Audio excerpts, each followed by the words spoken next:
Começa agora um programa que traz tudo sobre o livro mais lido em todos os tempos.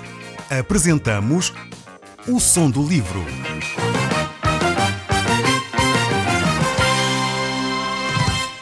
Seja muito bem-vindo. Neste podcast vai encontrar o livro mais conhecido e lido em todo o mundo. Vamos levá-lo numa viagem pela história da humanidade. Este é um audiolivro para si, para a sua família e sociedade em geral. Contextualização e comentários de Paulo Chaveiro. Nós, com grande alegria, que recebemos de novo as suas cartas e a sua correspondência e realmente ficamos muito satisfeitos ao verificar quando pessoas nos escrevem declarando aquilo que Deus está a fazer. É como um bálsamo para os nossos corações. Mas hoje nós vamos analisar aquilo que Deus tem para nós nesta carta ao livro de Romanos, nesta carta aos Romanos que o apóstolo Paulo escreveu no capítulo 14. E ela nos fala da conduta, da forma como nós nos devemos conduzir. Por isso esperamos que o estudo de hoje seja de grande proveito para cada um de nós, para mim e para si que me está a ouvir. Nós no capítulo 13 falámos acerca de questões morais e falámos também acerca da importância de obedecer às autoridades. Vimos como era importante o amor ao próximo, a forma como nós deveríamos conduzir no nosso dia-a-dia. E por isso mesmo o resumo de toda a lei era amar o próximo, pois tudo aquilo que nós deveríamos fazer ou deveríamos deixar de fazer deveria ter como base, como alicerce, como fundamento o amor ao próximo. Infelizmente, hoje em dia vivemos num período chamado pós-modernismo. E este período pós-modernismo tem os seus aspectos positivos e tem os seus aspectos negativos. Nós não criamos essa mentalidade, não fomos nós que a desenvolvemos de alguma forma. Acontece realmente que as sociedades, de tempos a tempos, mudam a sua forma de estar, a sua forma de pensar. E uma das características desta nova geração, deste pós-modernismo, tem a ver com uma atitude no sentido de relativizar tudo aquilo que é verdade. Ou seja, hoje em dia cada um de nós acha que tem a sua própria verdade. Isto tem aspectos positivos, no sentido que cada um deve formular a sua opinião, estar convicto da sua opinião. Mas leva-nos a um outro extremo, que é deixarmos de ter uma verdade absoluta. E isso faz com que muitas vezes as pessoas olhem para as Escrituras, para a Bíblia, para Deus, pensando, bem, essa é a tua opinião, eu, enfim, respeito, a minha opinião é completamente outra, e eu tenho a minha, tu tens a tua. Pois isso é interessante e devemos respeitar, como é óbvio, sempre a opinião dos outros, devemos sempre respeitar as outras pessoas, mas ao mesmo tempo devemos olhar e há coisas que são realmente verdades inquestionáveis, verdades absolutas, e devemos ficar com elas.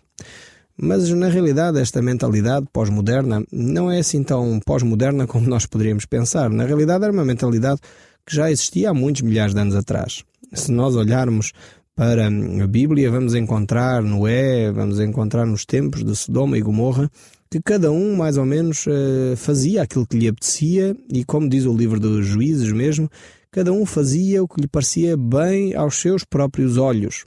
Ou seja, parece que esta mentalidade pós-moderna já existia no tempo dos juízes, no Velho Testamento. Então, parece que não é assim uma mentalidade tão pós-moderna como isso, mas é um padrão que de alguma forma se repete.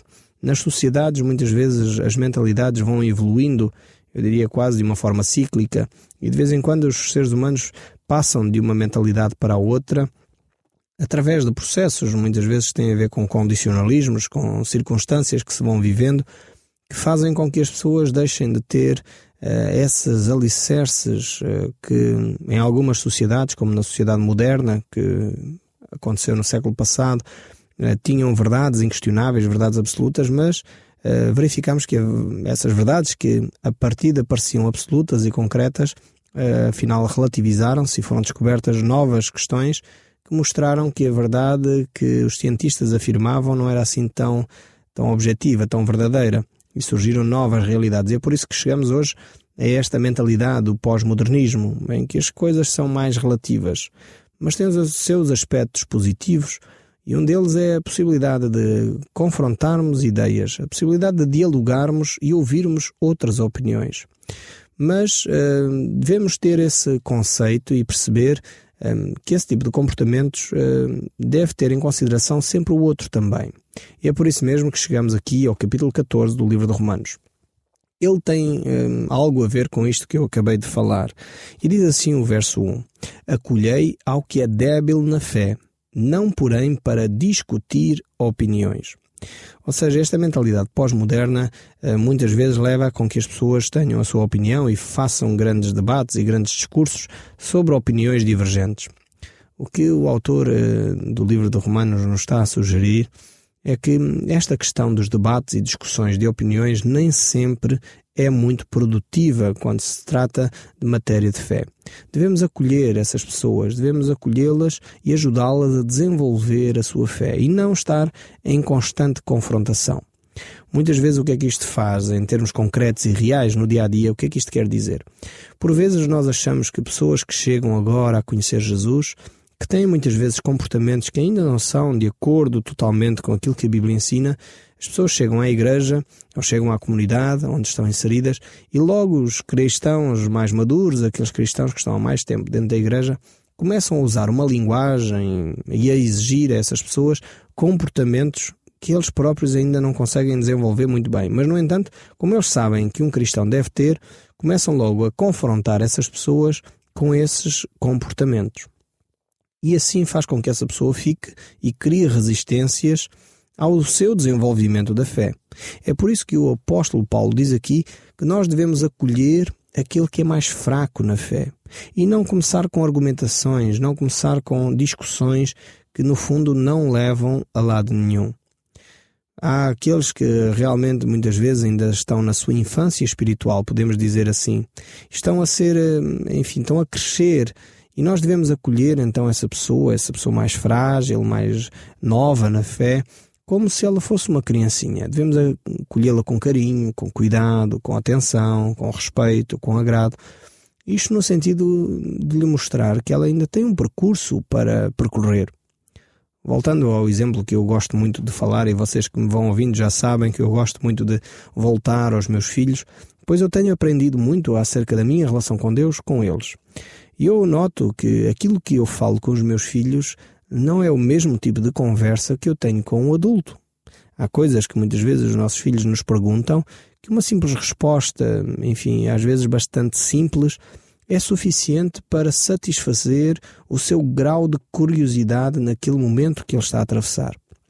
É óbvio que se um adulto me fizesse a mesma pergunta, eu teria algum cuidado mais em responder de uma forma talvez mais elaborada, um pouco mais profunda, um pouco mais bem preparada a resposta, para poder satisfazer o grau de curiosidade ou insatisfação que o adulto tem. Assim é também na vida espiritual. Uma pessoa que encontra Cristo e é novo na fé, ela tem de desenvolver a sua fé.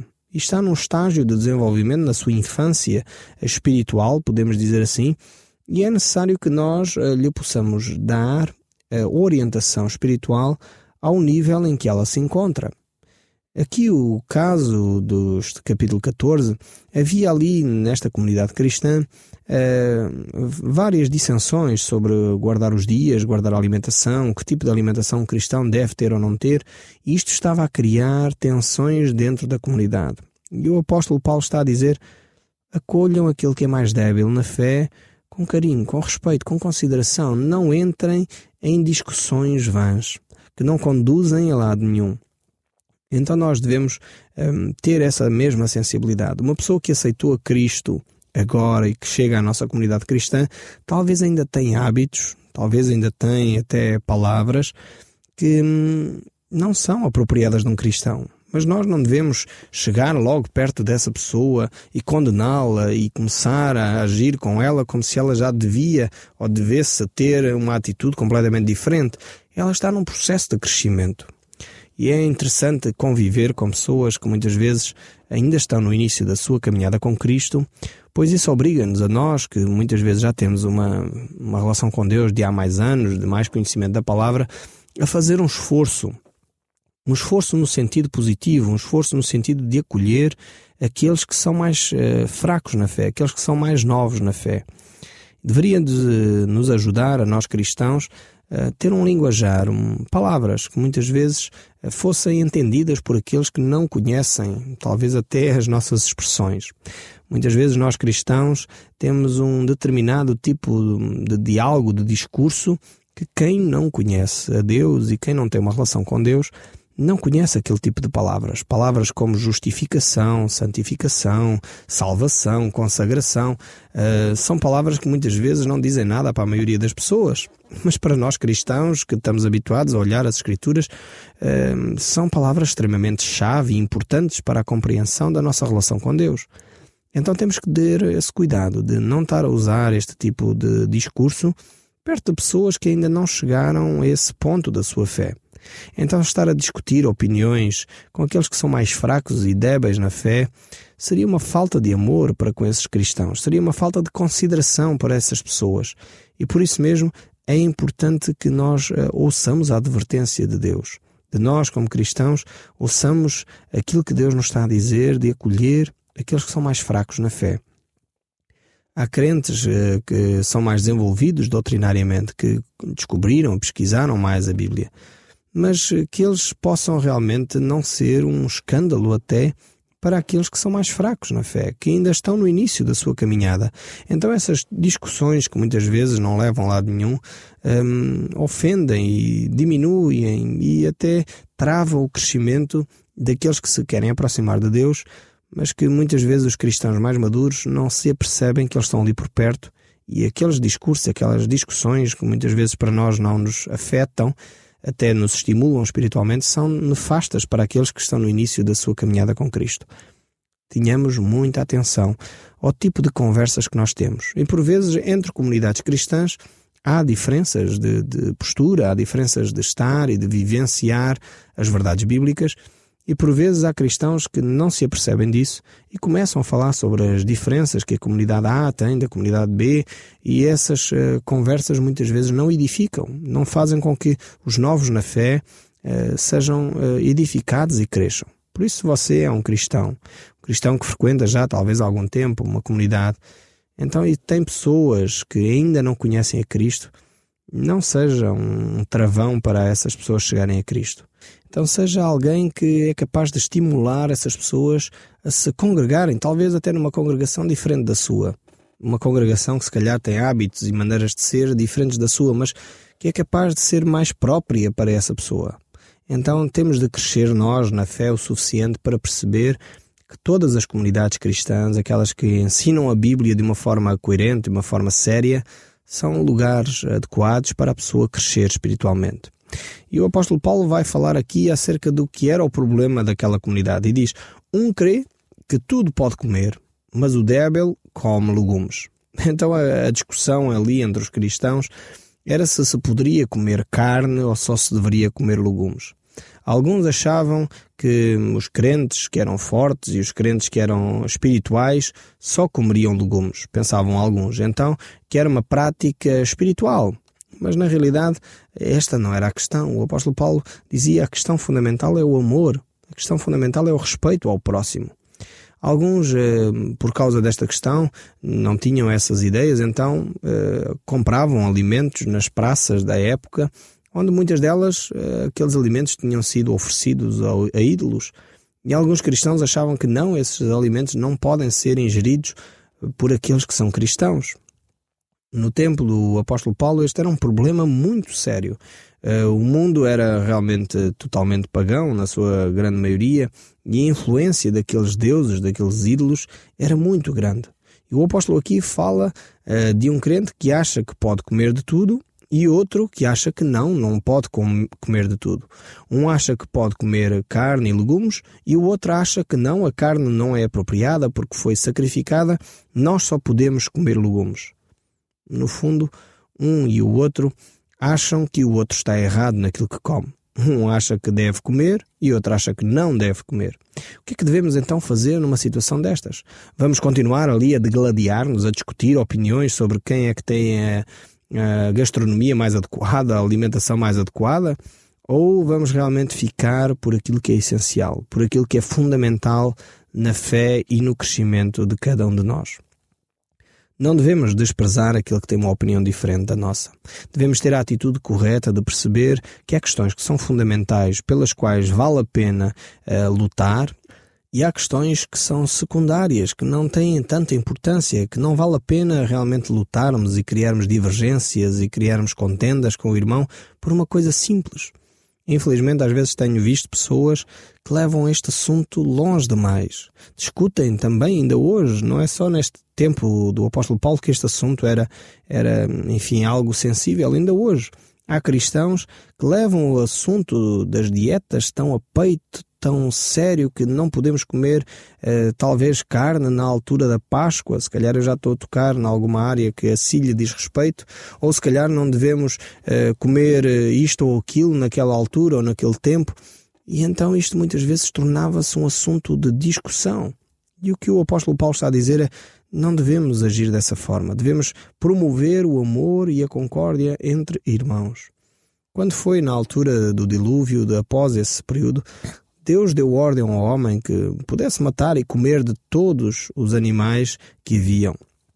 É verdade que depois, com Moisés, Deus deu orientações alimentares também, dizendo: cuidado, não comam este tipo de animais ou aqueles. Eu creio que uma razão essencial era de ordem de saúde pública, pois muitos daqueles animais eram necrófagos e Deus dizia: então não comam os animais necrófagos, pois esses animais comem cadáveres e poderiam assim facilmente estar infectados com doenças, e o que seria terrível para uma nação que estava a viver no deserto. E Deus dá claramente orientações para terem cuidado com a sua alimentação. Mas ao mesmo tempo que nós devemos ter cuidado com a alimentação, não quer dizer que devemos fazer guerra àquelas pessoas que têm uma alimentação diferente da nossa. Por isso mesmo temos que ter, acima de tudo, respeito para com as pessoas. E o verso 3 continua a dizer: quem come não despreza ao que não come, e o que não come não julgue o que come, porque Deus o acolheu. Aqui está a base para o relacionamento.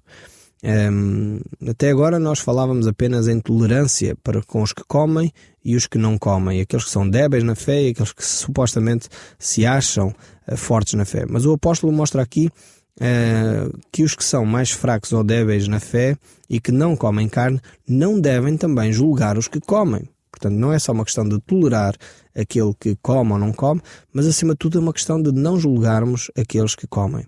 O facto de acharmos que não deveria ser comida carne por uma questão de fé ou por uma questão de opinião não nos dá o direito de julgar os outros que comem, dizendo: pois, aquele que come carne é muito menos espiritual do que eu. O alimento é para a boca e serve para o homem realmente se alimentar.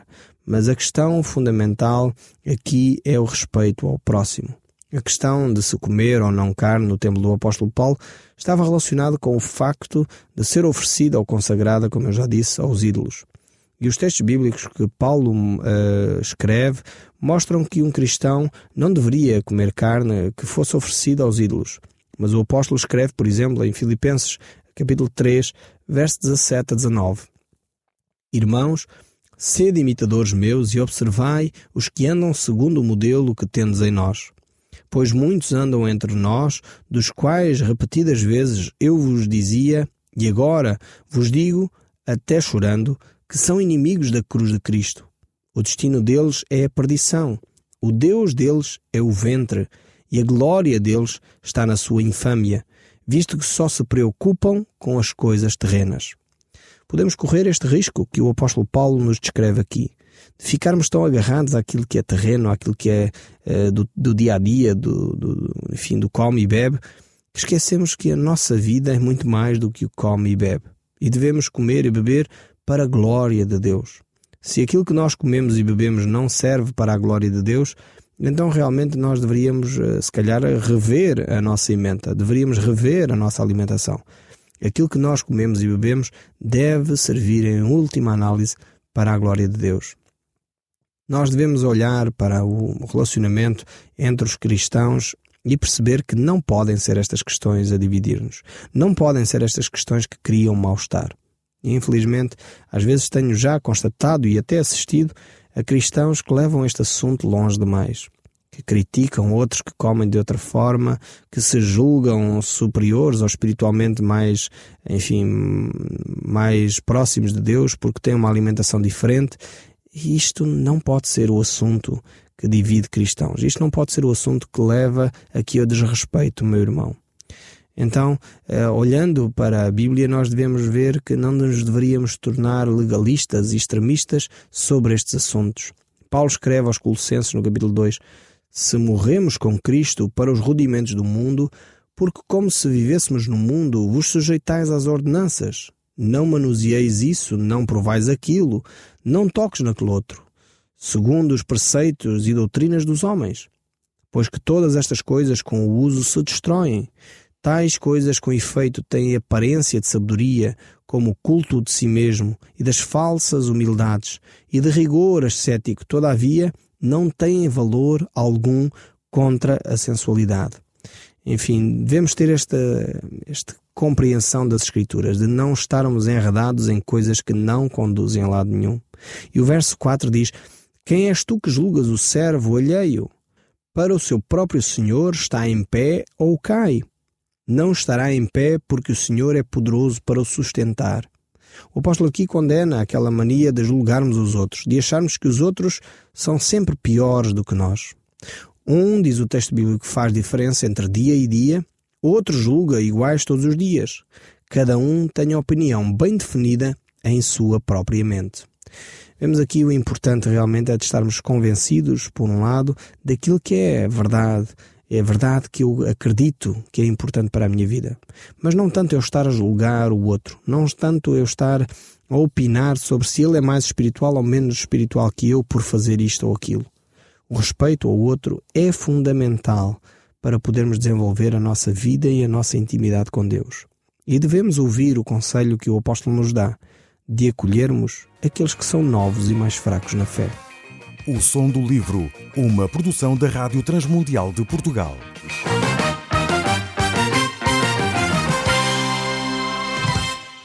RTM. Conhece todos os nossos programas em rtmportugal.org. Uma produção da Rádio Transmundial de Portugal.